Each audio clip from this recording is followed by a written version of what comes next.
한국 맥도날드가 하인즈 케첩 대신 오뚜기 케첩으로 바뀌었을 때 이런 반응이 나옵니다. 덕분에 처음으로 감튀를 남깁니다. 미칠 지경입니다. 저 그냥 버거킹 갑니다. 그냥 케첩일 뿐인데 팬층이 엄청나죠. 햄버거 가게 테이블에 놓여있는 이 힙하고 예쁜 케첩. 콜라보마저 힙합니다. 에드시런과의 캠페인, 케이스티파이어 만든 스마트폰 케이스. 8살 때부터 텃밭에서 가꾼 채소를 식료품점에 팔고 12살엔 수익도 냅니다. 이분 떡잎부터 남다르죠. 20대 중반에 하인즈를 설립하자마자 대박이 나긴 했는데 갑자기 회사가 파산하면서 감옥까지 갔습니다. 게다가 자기 아버지까지 파산시켜버렸던 파괴왕이었죠. 그런데 지금은 어떻게 글로벌 식품 기업이 된 걸까요? 최근 하인즈를 위협하는 엄청난 소스가 있죠. 0칼로리 소스로 유명한 후이풍푸드의 스리라차 소스. 이 소스는 또 어떻게 150년이 넘는 역사의 하인즈 케첩을 위협할 수 있었을까요? 저는 김밥이고요. 제가 오늘 떠먹여드릴 이야기 빨간맛 특집 2편 월드와이드 빨간맛 하인즈에 숨겨진 4가지 비밀입니다.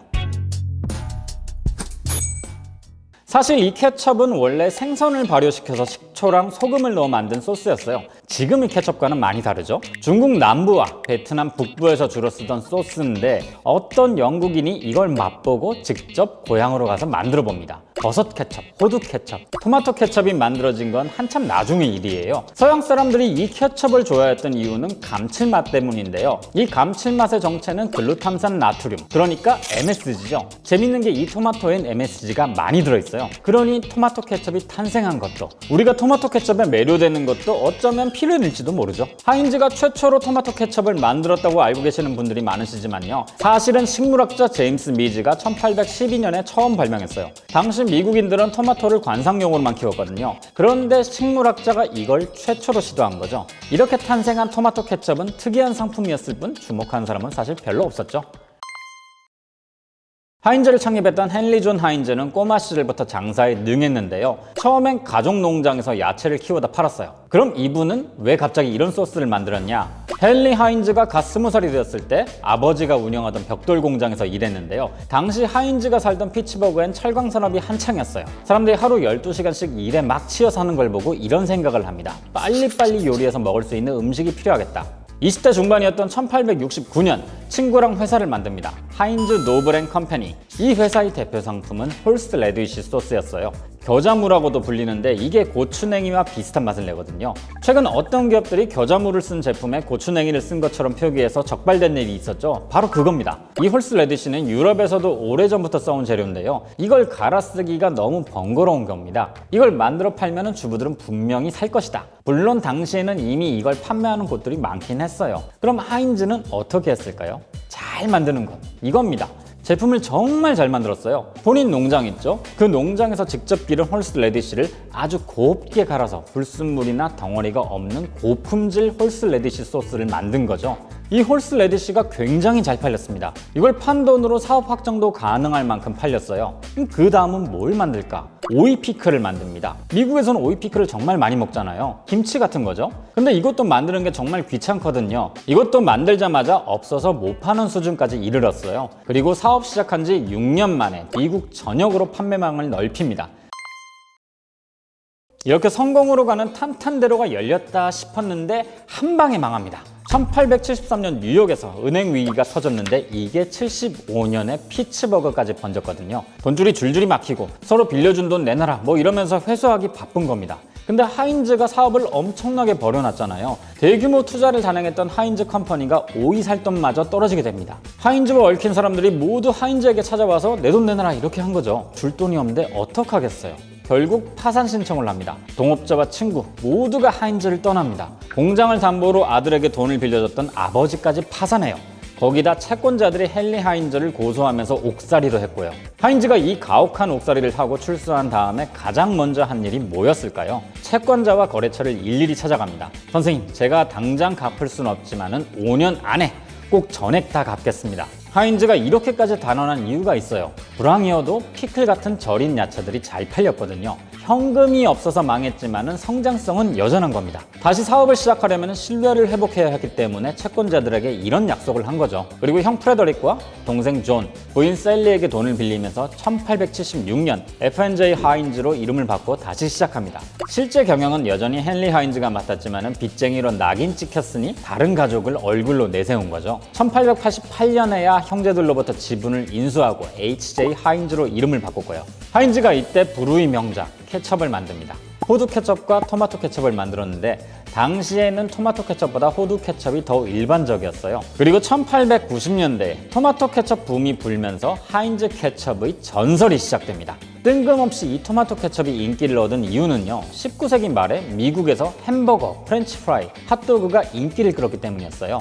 이런 기름진 음식에 토마토 케첩이 딱 어울린 거죠. 덕분에 날로 커지는 케첩 시장에서 하인즈는 50%의 점유율을 차지하는 거대 기업이 됩니다. 그런데 사실 토마토 케첩은 말했다시피 하인즈가 개발한 게 아닙니다. 게다가 하인즈가 토마토 케첩을 만들기 이전에 뉴욕을 평정한 토마토 케첩 회사가 있었어요. 그리고 병이 예뻐서 잘 팔렸다는 이야기가 많은데요, 다른 기업 케첩들도 이쁘긴 했거든요. 뭐 하나 얘들이 최초로 한 게 없는데 전설이 됩니다. 여기엔 당연히 이유가 있습니다. 첫째, 통합 브랜딩입니다. 이게 기업에겐 정말 중요한 겁니다. 하인즈는 좋은 품질이 브랜딩이 된다는 걸 아는 사람이었어요. 예를 들면 이런 겁니다. 도매상을 건너뛰고 소매상에게 직접 유통하는 거예요. 당시엔 도매상들에게조차 냉장고가 제대로 보급되지 않았거든요. 사람들이 가장 좋은 상품을 받기 위해서는 본인들 창고에서 보관하고 있다가 직접 가져다 주는 게 품질을 지키는 길이라고 생각한 거죠. 이렇게 좋은 품질로 인정받으면서 홀스 레디쉬, 피클, 그리고 토마토 케첩까지 하인즈란 브랜드가 붙어 있으면 그 상품을 믿고 살 수 있게 된 거죠. 또 하인즈는 디자인 역시 브랜딩이란 걸 알고 있었어요. 이 병은 지금 봐도 세련됐죠. 예쁜 병이 하인즈를 상징할 거란 판단이 선 겁니다. 이 팔각병은 고전 양식 같아 보이기도 하고, 그래서 또 뭔가 전통적인 방식 같기도 하고, 제품이 투명하게 다 보이니까 다른 제품보다 진할 거라는 착각까지 불러일으킵니다. 그리고 납품하는 마차에 하인즈 로고와 광고를 붙입니다. 이걸로 하인즈란 브랜드를 소비자들에게 각인시킨 겁니다. 지금이야 너무나 일반적이지만 19세기에 이런 생각을 한 건 대단한 거죠. 이런 훌륭한 브랜딩 덕분에 소비자들은 그냥 케첩 안 찾습니다. 하인즈 케첩 주세요, 하인즈 피클 주세요, 이렇게 이야기하는 거죠. 둘째, 범위의 경제입니다. 하인즈가 막 탄생했을 때의 주력 상품은 홀스 레디쉬 소스랑 피클입니다. 이 두 제품에는 공통적으로 식초가 들어가요. 그런데 식초가 들어가는 소스가 또 뭐가 있을까요? 바로 케첩입니다. 토마토 같은 부재료만 있으면 케첩도 만들 수 있는 거죠. 그런데 이 토마토로 다른 것도 만들 수 있죠. 베이크드 비넷 소스, 스파게티 소스, 칠리 소스까지. 이렇게 꼬리에 꼬리를 무는 겁니다. 그럼 식초를 엄청나게 많이 쓰게 되겠죠? 그래서 식초를 직접 생산하기 시작합니다. 제품이 점점 많아지니까 유리병도 점점 더 많이 필요하겠죠? 그래서 유리 공장까지 인수해서 딱 하인즈 병만 생산하게 합니다. 그리고 아까 소매상들에게 직접 유통한다고 했잖아요. 창고와 마차도 직접 보유하고 운영한 겁니다. 제품만 만든 게 아니라 원재료부터 유통 분야까지 싸그리 통합해서 운영한 겁니다. 세 번째, 지리적 위치. 하인즈는 피츠버그에서 창업했는데요. 피츠버그는 오하이오 강과 미시시피 강을 따라서 미국 중부와 남부까지 이어져 있는 데다가 철도 허브였던 도시입니다. 미국 전역으로 제품을 유통하고 생산하기에 최적의 입지였던 거죠. 자, 마지막 네 번째, 시대적 배경입니다. 19세기 중반 미국 노동자들의 식단은 보통 호밀빵과 염장국이었어요. 아니, 보통이 아니라 사실 이게 다였죠. 메뉴가 너무 단조롭다 보니까 소스나 피클같이 음식에 엣지를 더해줄 부재료들을 찾기 시작한 겁니다. 하인즈가 이 시기를 너무 잘 탄 거죠. 또 이때가 병조림 기술, 스크류캡 특허 기술이 본격적으로 활용되던 시기였거든요. 이래도 되나 싶을 정도로 온갖 운들이 하인즈에게 몰려드는 거죠. 20세기에도 하인즈 케첩은 여전히 잘 나갔지만 여기서 또 한 번 잭팟이 터집니다. 맥도날드의 등장이죠. 1955년 맥도날드가 패스트푸드 프랜차이즈 시대를 열기 시작합니다. 미국을 포함한 전 세계의 햄버거와 프렌치 프라이가 미친 듯이 팔려나갔어요. 감자튀김의 영원한 짝이 뭔가요? 케첩이잖아요.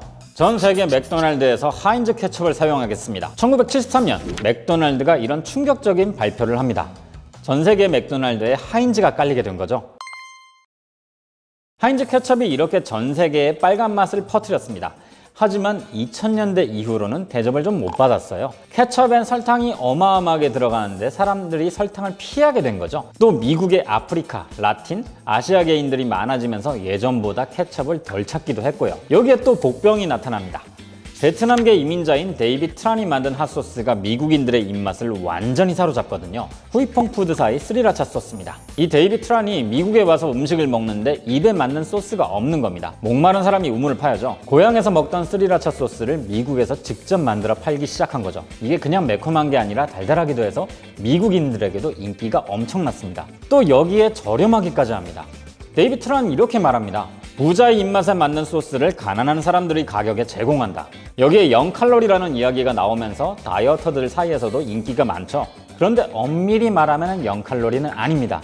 1회 제공량의 5칼로리 미만이면 제로칼로리라고 표시할 수 있거든요. 아무튼 설탕이 적으면서도 신맛과 매운맛이 절묘하게 어우러집니다. 광고 한 번 안 하고 매출이 막 폭발했죠. 이 스리라차 소스가 케첩의 대체품으로 자리를 잡습니다. 처음에는 아시안 음식점에서만 쓰였는데 이제는 도미노, 피자헛, 서브웨이 같은 곳에도 쓰인다고 하죠. 실제로 하인즈가 여기에 위기감을 느꼈는지 스리라차 케첩을 내기도 합니다. 지금도 케첩 없이는 못 먹는 음식들이 많죠. 하지만 이 케첩을 대신할 소스들이 조금씩 생겨난다는 겁니다.